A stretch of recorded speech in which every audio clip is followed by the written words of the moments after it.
የብርሃን ሞባይል ባንኪንግ እንዴት ተሻሽሏል ይበልጥ ዘመኗል። በብርሃን ፍጥነት ያሻውትን የሚፈጽሙት ጊዜውን የሚመጥን የሞባይል ባንኪንግ አገልግሎት ከብርሃን ባንክ። እስኪ መተግበሪያውን አፕዴት ያድርጉና አዲሱን አቀራረብ ይመልከቱ።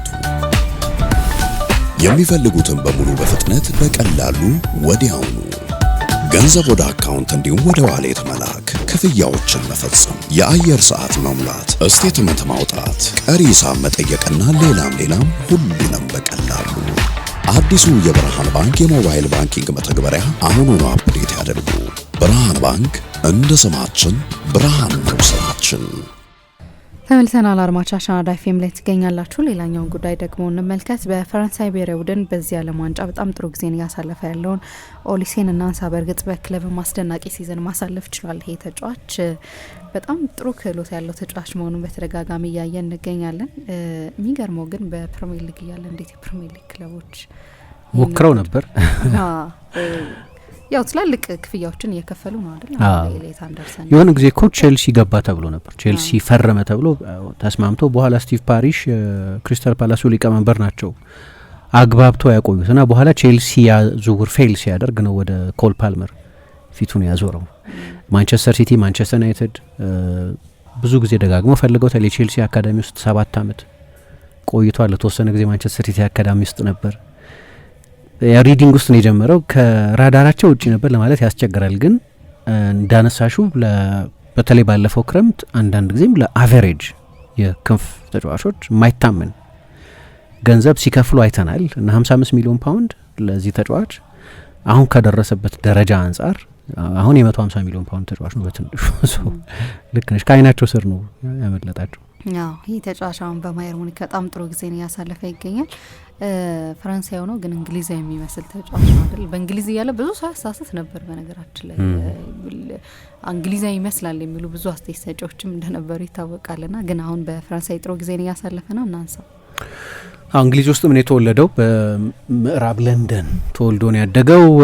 ያው ይሄ የዓለም ዋንጫ ያስተዋወቀን ተጫዋች አይደለም። የዓለም ዋንጫ ባለው ዓለም አቀፍ መስህብ ምክንያት በትልቅ መድረክ ታየ በደንብ እንጂ የዓለም ዋንጫ ያስተዋወቀን ተጫዋች አይደለም። በእኔ ግምት ፕሪሚየር ሊግ ውስጥ በነበረበት ጊዜ ከፕሪሚየር ሊግ ምርጥ ተጫዋቾች መካከል ነበር። የሚከራከር ሰው አልነበረም። ያን ጊዜ አስደናቂ ተጫዋች ነበር። አሁን እንግዲህ የዓለም ዋንጫ በጠቅላላ ኢንተርናሽናል ውድድር ምባፔ ለ10 አመት በከፍተኛ ደረጃ ኦልሞስት ለ10 አመት ቀደም በከፍተኛ ደረጃ ሲጫወት አይተናል። ሜሲ ለ20 አመት በከፍተኛ ደረጃ ሲጫወት አይተናል እና ሁለቱም በዚህኛው የዓለም ዋንጫ በጣም ግሩም ናቸው። ግን ሌላ አዲስ ጂኒየስ አስተዋውቆናል። ነገሬ ብሎ የክለብ እግር ኳስን ማያይ ሰው አሁን ማይክል ኦሊሴን በደንብ ያስተውለዋል ማለት ነው እና ለ4 ሀገራት መጫወት ይችል ነበር። የሚገርም ነው። የበለጠ ኢንተርናሽናል እንደሆነ የሚያሳይሽ ነው። ለፈረንሳይ መጫወት ይችል ነበር። እናቱ ፈረንሳዊ አልጄሪያዊት በመሆናቸው ምክንያት ለፈረንሳይም ለአልጄሪያም ለናይጄሪያም አባትየው ናይጄሪያ በመሆናቸው ምክንያት ደግሞ ለእንግሊዝም ለተወለደባት ሀገር ለአራቱም መጫወት ይችላል። ብዙ ምርጫ ነበር። መጨረሻ ላይ ለፈረንሳይ ለመጫወት ነው የወሰነው። እንግዲህ በእናቱ ምክንያት ነው ይሄ የሆነው እና እናትየው እንግዲህ በፈረንሳይኛ ሲያናገሩት በእንግሊዝኛ ይመልስ ነበር ይላሉ። አሁን ራሱ ፈረንሳይኛ ሲናገር ከፍ ካለ እንግሊዝኛ አክሰንት ጋር ነው የሚናገር። በጣም እያሻሻለ ነው ይላሉ። ግን በ2024 ላይ ብዙ ቃለ ምልልስ መስጠት አይወድም። ሄስሮ የሚባለው ትልቁ የለንደን ኤርፖርት አጠገብ ያለ ሄይስ የሚባል አካባቢ ነው ተወልዶ ያደገው። እኔ በጣም እድለኛ ነኝ ይላል። እነዚህ 4 ማንነቶች ስላሉት የማንነቶች ሀብታም አድርጌ ራሴን እቆጥራለሁ ብሎ ይናገራል። ለ4 ብሔራዊ ቡድኖች ሊጫወት ይችል ስለነበር በጣም ቼዝ ይወዳል። አይ ቲንክ ሲጫወትም ልክ እንደዛ ነው። ሴሬብራል ተጫዋች ነው። በጣም የሚያስብ እንደሆነ ሌላ ማንኛውም ተጫዋች የሚያየው የማይመስልን ክፍት ቦታ ማየት የሚችል በጣም አስደናቂ የጨዋታ ንባብ ያለው ተጫዋች ነው እና ቼዝ ይወዳል። ብዙ የሚያስገርም አይደለም። በክሪኬትም በጣም ጎበዝ ነበር። አባትየው ለክሪኬት ለናይጄሪያ ክሪኬት ቡድን ተጫውተዋል ብሎ አንድ ቃል ምልልስ ላይ ሲናገር ሰምቻለሁ። ቅድም እንዳነሳሁት 7 አመት የቼልሲ አካዳሚ ውስጥ ያደገ ለተወሰነ ጊዜ ሲቲ አካዳሚ ውስጥ የነበረ እንደ አርሰናልና ቶተንሃም አይነት ቡድኖች የሙከራ እድል እንኳ ያልሰጡት በለንደን ፌመስ የሆነ ኬጅ ፉትቦል የሚባል አለ። በለንደን አካባቢ ብዙ ተጫዋቾች ይወጣሉ እንደምታውቂው እና መጀመሪያ አካባቢ ብቅ ያለው በሪዲንግ ነው። እሱ ቻምፒየንሺፕ ውስጥ ያለ አካላዊ እግር ኳስ በመጫወት ስላደገ አደልት ፉትቦል ብሎ ይጠቅሰዋል እና ግን የመጀመሪያውን ፕሮፌሽናል የውድድር ዘመን ካሳለፍኩ በኋላ ነው እግር ኳስ የገባኝ እና በጣም ሲሪየስ ነው አልኩኝና ጠንክሬ መስራት ጀመርኩ ይላል። እና ስታዩ የቅንጦት ተጫዋች ይመስላል አይደለም፣ ተዝናንቶ የሚጫወት ደግሞ ባህሪውም ይሄ ነንሻላንስ የሚሉት ነገር ግዴለሽ ፈታ ያለ ፍሪ ስፒሪትድ የሆነ ሰው ይመስላል። በጣም ጠንካራ ሰራተኛ ነው። እንዲያውም ይሄ ከእግሩ በታች አንድ ንቅሳት አለው ኤቭሪዴይ ኤቢት ሞር የሚል በእያንዳንዱ ቀን የተሻለ ለመሆን የሚተጋ አይነት የጃፓኖች ማንትራ ነው። እሱን ተነቅሶታል እግሩ ላይ። ክሪስታል ፓላስን የተቀላቀለው በ19 ዓመቱ ነው። ከልምምድ በኋላ አሰልጣኙ ከሚሰጡት ልምምድ በኋላ ተጨማሪ ዶዝ የልምምድ ጊዜ ስለሚያሳልፍ አንዳንድ ጊዜ የክሪስታል ፓላስ የአሰልጣኝ ቡድን አባላት ከልምምድ ሜዳ ያስወጡት ነበር። በቃ ይበቃል ብለው እንደዛ አይነት የስራ ጥማት ያለበት ነው። እንዲሁ ሲጫወት ስታየው ድሮ የምናውቃቸውን አይነት ተዝናንተው የሚጫወቱ 10 ቁጥሮች ይመስላል። ልክ ነው ሲጫወት ልክ እንደነዛ የቀድሞቹ አይነት 10 ቁጥሮች ጂኒየስ አለው። ግን ደግሞ በጣም ጠንካራ ሰራተኛ ነው። በፕሬሲንግ ትራክ ባክ በማድረግ ተግቶ በመስራት በጣም የሚደንቅ ነው እና ሬር ነው ደግሞ ለእንደዚህ አይነት ተጫዋቾች። ሁልጊዜም ግን ለፈረንሳይ ለመጫወት ነው ሲያለም የቆየው። ለንደናዊ ቢሆንም በእንግሊዝ ተወልዶ ቢሆንም ያደገው ፈረንሳይ ውስጥ በተጫዋችነት ቢያንስ ተጫውቶ አያውቅም። ለጉብኝት ሄዶ ቢሆን እንጂ አልኖረም ፈረንሳይ ውስጥ እና ቅድም እንግሊዛዊ ይመስላል። እንግሊዛዊ ነው እንጂ ሊትራሊ በቃ በእንግሊዝ እንትን ውስጥ ነው ያደገው። የተወለደው በእንግሊዝ ትልቋ ከተማ ውስጥ ነው። በእንግሊዝ ክለቦች ውስጥ ነው ያደገው። በለንደን የተወለደው። ስለዚህ ጠንካራ እንግሊዛዊ ማንነትም አለው። እንዲያውም ስለ ቁጥብነቱ ይሄ ኢንትሮቨርት ስለመሆኑ ቃለ ምልልስ ስላለመውደዱ ታይታ ስላለመውደዱ ምናምን ዲዲዬ ዴሾ ሲናገር ምናልባት ይሄ እንግሊዛዊ ጭምትነቱ ይሆን ይላል። እንግሊዛዊ ጭምትነት እንዳለ አላቅም። ለምን መሰለሽ ዊሊያም ሼክስፒር በ16ኛው መቶ ክፍለ ዘመን ነው ኦ ሻይ ዌር ኢዝ ዮር ብላሽ ብሎ የጻፈው። ያኔ ይሆናል እየጠፋ የመጣው ሀፍረት ወይ ቅላትሽ ወዴት አለ ምናምን ብሎ የጻፈው። ስለዚህ ያ አይነት ክላሲክ እንግሊዛዊ ማንነት እንደሆነ አላቅም ግን ይላል ዱብለዲ የብሔራዊ ቡድኑ አሰልጣኝ። ለማንኛውም የፈረንሳይ እግር ኳስ በጠቢቦች የታደለ ነው በተለያዩ ዘመናት። ግን እንደው ያለፈውን 40 ዓመት ብቻ ብንወስድ በስደተኛ ጠቢቦች ነው እድለኛ የነበረው። የቶኒ ክሩስ ፖድካስት አለው ከአንድ ፌሊክስ ከሚባል ባልደረባው ጋር ተጫዋችም ከነበረበት ጊዜ ጀምሮ እና አርሰን ቬንገርን ጋብዟቸው ነበር። የፈረንሳይ እግር ኳስ ሁልጊዜም የኢሚግራንቶች ፉትቦል ነው አሉ። ለምሳሌ ሬሞን ኮፓ የፈረንሳይ ትልቁ ሌጀንድ ፖላንዳዊ ነው አሉ። አሁን ብዙ አፍሪካውያን ብዙ ጥቁሮች አረቦች እንደዚህ ቡድን ውስጥ አሉ። ግን ነጮቹም ጆስ ፎንቴ ከስደተኛ ቤተሰቦች ልጅ የተገኘ ነው። ሚሼል ፕላቲኒ ከጣሊያን ቤተሰቦች ልጅ የተገኘ ነው። ዚዳን እንደሚታወቀው ከቢሌ ከአልጄሪያ ከመጡ ቤተሰቦቹ የተገኘ ነው። ማይክል ኦሊሴም ልክ እንደዛ አይነት ነው። ሌላ ኢሚግራንት ልትራትሲም ዛ ኖሮ ስለማያውቅ ግን ደንበኛ ነጭ ፈረንሳይ ግን አይደለም። ግን እንዴት ነው ለፈረንሳይ መጫወት ያለብኝ ሁሌ ብዬ መረምር ነበር ይላል። ለምን እንደሆነ ሲናገር አንዳንዶች የሚሉት በእናቱ ምክንያት ነው። እናትየው ሁልጊዜ በፈረንሳይኛ ነው የሚያናግሩት እና ፈረንሳይኛን አቀላጥፎ መናገር ይቸግረው ስለነበር እሱ በእንግሊዝኛ የሚመልስላቸው ግን ይገባው ነበር። በቋንቋው ምክንያት የተላለፈ ፈረንሳይ ስሜት አለው የሚሉ ሰዎች አሉ። እና ቋንቋ ደግሞ ኃይለኛ ነው። ቋንቋ ምን ይባላል? የአንድን ማህበረሰብ ስነ ልቦና መግለጫ ነው። ለምሳሌ ጃፓኖቹ ትዕግስተኞች ናቸው ይባላል አይደለም? ጭምት፣ ትሁት፣ ትዕግስተኛ፣ ሰው አክባሪ እንደዚህ። ግን የጃፓንን ቋንቋ ብታይ ሁልጊዜ ቨርቡ መጨረሻ ላይ ነው የሚመጣው። ስለዚህ ምሳ የሆነ ነገር እኔ ስናገር እስከ መጨረሻው ካልሰማሽኝ በስተቀር ምለውን አታውቂም። ምክንያቱም ቨርቡ መጨረሻ ላይ ነው የሚመጣው። ስለዚህ ምን ያስተምርሻል? ትዕግስት ያስተምርሻል። አንድ ሰው ተናግሮ እስኪጨርስ ድረስ የማዳመጥ ትዕግስት ይሰጥሻል። ስነ ልቦና ነው እሱ እና በቋንቋ የሚተላለፍ ፈረንሳይነትን ወርሶ እንደሆነ አላቅም። ግን እግር ኳስ ምክንያቱ ግን ዚዳንን በጣም ያደንቀዋል፣ ቴሪ ኦንሪን በጣም ያደንቀዋል። ምንም እንኳን እንደ ትልቅ አይዶል ያደነቀ ያደገው ኔይማርን ቢሆንም ግን በሁለቱ ተጫዋቾች ምክንያት ሁልጊዜ ለፈረንሳይ እግር ኳስ ፋሲኔሽን ተመስጦ መሳብ ነበረው ይላሉ። እና እንደ አጋጣሚ ሆኖ ክሪስታል ፓላስ ውስጥ ብዙ እድል የሰጠው ፓትሪክ ቪዬራም ፈረንሳይ ነው እና እንዴት ነው ለፈረንሳይ መጫወት የምችለው እያለ ይጠይቀው ነበር እና በኋላም በእርግጥም ለፈረንሳይ ብሔራዊ ቡድን ለመጫወት ወስኗል። እና ለእንግሊዝ እግር ኳስ በጣም ትልቅ እጦት ይመስለኛል። እዚህኛው ምንም የተሰጠው ችግር የለበትም የፈረንሳይ ይሄኛው የእንግሊዝ ብሔራዊ ቡድን ስብስብ ግን ቢጨምርበት ደግሞ አስብ ሌላ በጣም አስደናቂ ተጫዋች ነው። እና በክለብ እግር ኳስም እንዴት የእንግሊዝ ክለቦች አመለጣቸው እንዳልሽው ምሳ በብሔራዊ ቡድንም ደረጃ ለእንደዚህ አይነት ኳሊቲ ተጫዋች እጦት ነው። ከዓለም ቤስት ተጫዋቾች መካከል አንደኛው ነው። የሚቀጥለው አመት የባሎንዶር ሽልማት ላይ ከሚጠቀሱ ስሞች መካከል አንደኛው ይመስለኛል። ልዩ ተጫዋች ይመስለኛል። 24 አመቱ ነው። ምርጥ እድሜ ላይ ነው ያለው።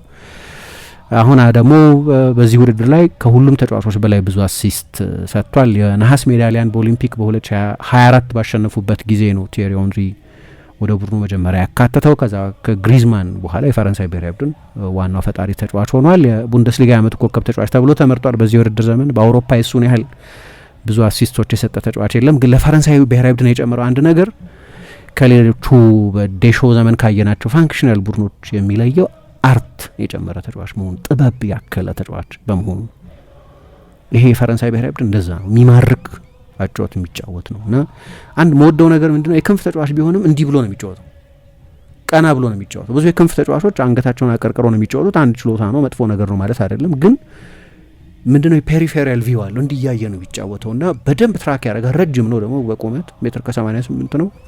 ለፕሌይ ሜከር ለ10 ቁጥር በጣም ጥሩ ቁመት ነው እና በደንብ ነው ስካን የሚያደርገው። ሲሮጥ ባላንሱ በጣም አስደናቂ ነው እና አንድ የማጥቃት ተጫዋች ሊያስፈልጉት ይገባል የሚባሉ ነገሮች ሁሉ አሉት። ይሄ ነገር ይጎድሏል ማለት አትችልም። በጣም ጥሩ ድሪብለር ነው፣ አስደናቂ ድሪብለር ነው፣ ኃይለኛ ሹተር ነው፣ መስመር ሰንጣቂ ኳሶች ማቀበል ይችላል። ከሳጥን መጥቶ ጎል ማስቆጠር ከፍጹም ቅጣት ምት ሳጥን ውጪ መጥቶ ጎል ማስቆጠር ይችላል። ቀኝ ክንፍ ላይ መጫወት ይችላል እና እንደ ክላሲክ የክንፍ ተጫዋች በአብዛኛው በባየር ሙኒክ በሚጫወትበት ሚና መጫወት ይችላል። አሁን ደግሞ በፈረንሳይ ብሔራዊ ቡድን ከዛ የሴኔጋል የመጀመሪያ አጋማሽ በኋላ አሰልጣኝ ዲዲዬ ዴሾ ከኤምባፔ ጀርባ ያለ ፕሌይ ሜከር አድርጎታል። በሁሉም ቦታ መጫወት የሚችል ነው። ከዛ ደግሞ ኃይለኛ የፕሬሲንግ ተጫዋች ነው። ጠንካራ ሰራተኛ ነው። ምሳ በዚህኛው የዓለም ዋንጫ ላይ ከሁሉም የፈረንሳይ ብሔራዊ ቡድን ተጫዋቾች በላይ ብዙ ኪሎ ሜትር የሮጠው እሱ ነው። በጨዋታ ወደ 12 ኪሎ ሜትር ገደማ በአቬሬጅ ይሮጣል። ሃይ ኢንቴንሲቲ ፕሬሰር ነው። በጣም ትጉ ሰራተኛ ነው። እንደ ቄንጥ ተጫዋች ሌግዠሪ ነገር ምናምን የሚፈልግ አይደለም። ከ2010 የዓለም ዋንጫ በኋላ በአንድ የዓለም ዋንጫ ብዙ ስሩ ቦል ያቀበለው ተጫዋች እሱ ነው። ዘንድሮ ቻቪ ሄርናንዴዝ 2010 የዓለም ዋንጫ ላይ 12 መስመር ጸንታ ስሩ ቦልስ የሚባሉትን አቀብሎ ነበር። ይሄኛው ከዛ በላይ አቀብሏል እስካሁን ድረስ። በጣም አስደናቂ ተጫዋች ነው እና ግን ደግሞ እንትን አይደለም የፐብሊሲቲ ምናምን የሚወድ ቃለ ምልልሶች የሚሰጥ ሲናገር የምትሰሚው ምናምን አይደለም። ተደብቆ ነገር ነው የሚኖረው። ለፓሪዚየን እንዲያውም የፈረንሳይ ፓሪሱ ጋዜጣ ምን ይለዋል? የማይስቀው ሰው ይለዋል። ፈገግታ የማያውቀው ሰው ይለዋል። ቅድም ዴሾ ምናልባት እንግሊዛዊ ስለሆነ ይሆን ያ እንግሊዛዊ ጭምትነት አለው ይሆናል ምናልባት ብሎ ነው የተናገረው። እና እንዲያውም አንድ ቃለ ምልልስ አለው ዩቲዩብ ላይ የሚያስቅ ቃለ ምልልስ 94ኛው ደቂቃ ላይ ለክሪስታል ፓላስ እየተጫወተ የማሸነፊያ ጎል አስቆጠረ እና እንዴት ነው ጎልህን ተርክልን አለው ጋዜጠኛው። ዊልፍ ነው መሰለኝ ኳሱን አቀበለኝ፣ መታወት፣ ገባ ጎል እና ከዛ በላይ አልተናገረም። በጣም ቁጥብ ነው። አንቺ አሁን የኪት ስፖንሰር አለ የእንትን ስፖንሰር አለ አይደል? የጫማ ስፖንሰር ምናምን የብራንድ ስፖንሰር ስንት ሚሊዮን ሊያገኝ እንደሚችል አስብ። የለውም፣ አይፈልግም። እና አሁን የጄኔሬሽን ዚ የሚያድ የዚህኛው ትውልድ ልጆች አንታይ ብራንድ የሚሏቸው ሰዎች አሉ። አንሱ የሚፈልገው የሆነ ብራንድ የሆነ ጫማ ይሰጥሻል፣ በየሆነ ጊዜ የሆነ ቨርዥን አወጣው ሲል እና እሱ መልበስ አለብሽ። አይፈልግም። እሱ ቀይ መለያ ከሆነ መለብሰው ደስ ያለኝን ቀይ ጫማ አዲዳስ ይሁን ፒዩማ ይሁን ናይኪ ይሁን የፈለኩትን አድርጌ መጫወት ነው የምፈልገው። አንድ የሆነ እንትን ይልበስ እና ይሄን ያህል ገንዘብ ሰጣለሁ ስለሚል አልለብስም ይላል። እና የሆነ ለየት ያለም ማይንድሴት ያለው አይነት ተጫዋች ነው እና በጣም ድንቅ ተጫዋች ነው። እኔ እንዲያውም ይሄንን ለፈረንሳይ ብሔራዊ ቡድን የሆነ አይነት ስሜት እንዲኖረኝ መልሶ ያደረገ ተጫዋች ነው። ለረጅም ጊዜ ሮቦቲክ የሆነ ክሬቲቪቲ የሚጎለው እኔ አሁን ከእግር ኳስ ጋር ያለኝ ግንኙነት የበለጠ ትራንዛክሽናል መሆን ጀምሯል። ምን ይሰጠኛል ያ ቲም፣ ደስ ይለኛል ወይ ሲጫወት፣ የሆነ ስሜት እንዲኖረኝ ለዛ ቡድን ለረጅም ጊዜ ለፈረንሳይ ብሔራዊ ቡድን ሁልጊዜም እና ለፈረንሳይ ተጫዋቾች ሁልጊዜም ቦታ የነበረኝም ቢሆን ግን ኤክሳይት ግን አያደርገኝም ነበር። በኦሊሴ ምክንያት አሁን ኤክሳይት የሚያደርግ ነው እና እምባፔ በጣም ቀላል ነው ከሱ ጋር መጫወት አለ። በቃ ያነባሃል፣ ሩጫዎችን ይገነዘባል። እንደ እምባፔ አይነት ኃይለኛ የፍጥነት ተጫዋች ደግሞ ፍጥነቶቹን ትራክ የሚያደርግ ተጫዋች ያስፈልገዋል። ይሄ ልጅ እንደዛ ነው የሚያደርገው። ፍጥነቶቹን ያነብለታል፣ ወዴት እንድኛው ስፔት እንደሚሮጥ። አንዳንዶቹ አሲስቶች ኦፍ ኮርስ ለምሳሌ እምባፔ ሴኔጋል ላይ ያስቆጠረው ጎል ሁለተኛው ጎል በጣም ድንቅ ጎል አስቆጥሮ ነበር። የፈረንሳይ ሶስተኛው ጎል ማለት ነው። አሁን እሱን አሲስት ለማለት ይከብደኛል። የኤምባፔ ጎል ነው በቃ የኤምባፔ። የመጀመሪያው ጎል ግን የምባፔን ሙቭመንት ተከትሎ ያንን አይነት በጣም አስደናቂ ኳስ መስጠቱ ባለፈው ከስዊድን ጋር በነበሩት 2 ጨዋታዎች ለራሱ ለምባፔም ለባርኮላም ያቀበላቸው ኳሶች ደግሞ ያለውን ቴክኒካዊ ምጥቀት የሚያሳይ ነውና ቪየራ ምን ይላል? ፕላቲኒ ነበረን፣ ዚዳን ነበረን፣ አሁን ኦሊሴ አለን ይላል። ልክ እንደነዚህ አይነት ተጫዋቾች የፕሌይ ሜኪንግ ችሎታ ያለው ከምባፔ ጋር ከቡድኑ ትልቁ ተጫዋች ጋር በጣም አስደናቂ ኮኔክሽን የፈጠረ ነው። አብረው ምሳ ሲበሉ የፈረንሳይ ብሔራዊ ቡድን ካምፕ ውስጥ 3-3 ሆነው ነው ቴብል ላይ የሚቀመጡት እና ምባፔ፣ ዴምቤሌ እና ኦሊሴ ናቸው አንድ ላይ ምሳ የሚበሉት እና ማሰብ ትችላለሽ የአስደናቂ ተጫዋቾች ቴብል ነው እሱ። ስለዚህ ፈረንሳይ በዚህ ውድድር ላይ ብዙ ከዚህም በላይ ርቀት የምትሄድ ከሆነ ሆኖላት ውድድሩን የምታሸንፍ ከሆነ የኦሊሴ ባለፉት 2 ዓመታት መካተት ትልቅ ልዩነት ነው። ባለፈው በስዊድን ጨዋታ መጨረሻ ላይ ግራን ፖተር ጨዋታውን ዲክቴት ያደረገው ማይክል ኦሊሴ ነው የሚል አስተያየት ሰጥተዋል። ደግሞ እንዳነሳሁት በድምር ከ50 ኪሎ ሜትር በላይ ሮጧል በዚህኛው የዓለም ዋንጫ። በጣም ጠንካራ ሰራተኛ ነው። ሳይኮሎጂካሊ ጠንካራ ተጫዋች ነው። ብዙ የሃይ ስፕሪንት ሩጫዎች በማድረግ ብዙ የሃይ ኢንቴንሲቲ ሩጫዎች በማድረግ ሁሉ ከፈረንሳይ ተጫዋቾች ቀዳሚ ነው እና የተሟላ ተጫዋች አርቲስትም ነው፣ ግን ደግሞ ጠንካራ ሰራተኛም ነው። ኢንዱስትሪየስነስም ያለው ተጫዋች ነው። ስለዚህ ዛሬ በሱ ምክንያትም የፈረንሳይ ሞሮኮ ጨዋታ ያጓጓል።